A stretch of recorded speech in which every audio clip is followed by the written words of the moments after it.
उनका आपस में विचार यही है, भारत की चाइना की इच्छा भारत और पाकिस्तान के युद्ध में अमेरिका न्यूट्रल रहे, नाटो के जितने देश वो भी न्यूट्रल न्यूट्रल रहे, कोई भारत को मदद ना करे और जरूरत पड़ने से भारत के विरुद्ध में खड़ा हो।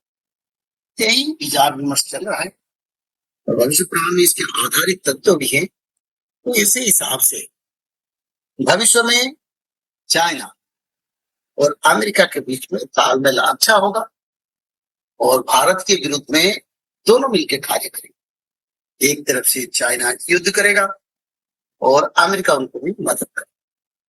तो इससे समय लोगों को ये सही नहीं लगेगा, पर मैंने 2018 से नाटो की बीच में डिवीजन होगा और यूनाइटेड नेशन को कोई नहीं मानेंगे, यूनाइटेड नेशन खंड खंड हो जाएगा जी, पहले से होता है।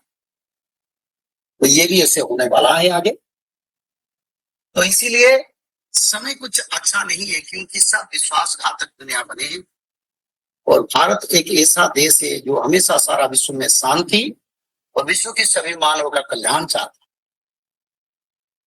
कोई बात नहीं, भारत की रखवाला भगवान है और किसी तरह अगर भारत के सारे मानव धर्म की ओर रहेंगे, धर्म में कार्य करेंगे, भगवान की शरण में जाएंगे, तब भारत की स्थिति और आनंद और आगे भी हम बढ़ सकते हैं और मानव सभ्यता भारत में रहने वाले लोगों के लिए अच्छा समय आ सकता है।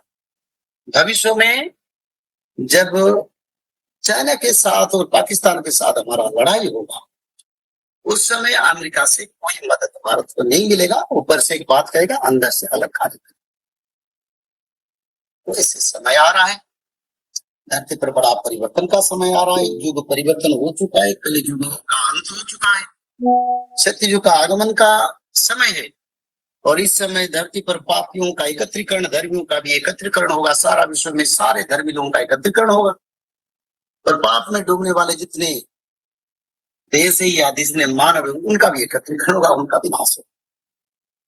तो इसीलिए उसका निदान ये धर्म है। धर्म ही मानव को रक्षा कर सकता है। पाप मानव को विनाश कर रहा है, जो विनाश हम देख रहे हैं ये कारण पाप के कारण। और धर्म जब होगा तो धर्म में मानव का उद्धार हो सकता है, मानव का प्रगति और मानव लोग को सुख भी मिल सकता है।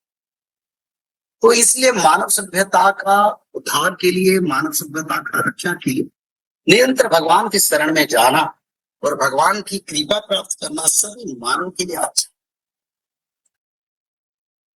तो इसलिए धर्म को पकड़े, धर्म में कार्य करे और धर्म को अनुसरण करे, सभी मानव के लिए आनंददायक होगा और सुखदायक होगा।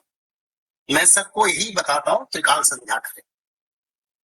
त्रिकाल संध्या एक तत्व है जो वैदिक परंपरा से नहीं बल्कि आदि ब्रह्म सनातन यानी सनातन धर्म का मूल तत्व से पहले से धरती पर आया था हर युग में, पर कल युग में उसका समाप्त हो गया। जैसे कि युग का परिवर्तन के साथ साथ फिर त्रिकाल संध्या को जरूरी पड़ गया, क्योंकि मानव को शक्ति जरूरी है, मानव को देवताओं का कृपा जरूरी है, मानव को जीवन का उद्धार और मानव को आने वाले आपद से लड़ाई, ये सबसे उद्धार करने वाले त्रिकाल संध्या। इस संध्या के माध्यम में मानव लोग सत्य सनातन बन के सत्य के मानव बनेंगे, एक सुंदर संसार बनेगा, सारा विश्व में सनातन का धर्म प्रचार होगा, सनातन धर्म सारा विश्व में प्रतिष्ठा होगा, तो सारा विश्व में भगवान की कृपा से राम राज्य बनेगा। समय आ रहा है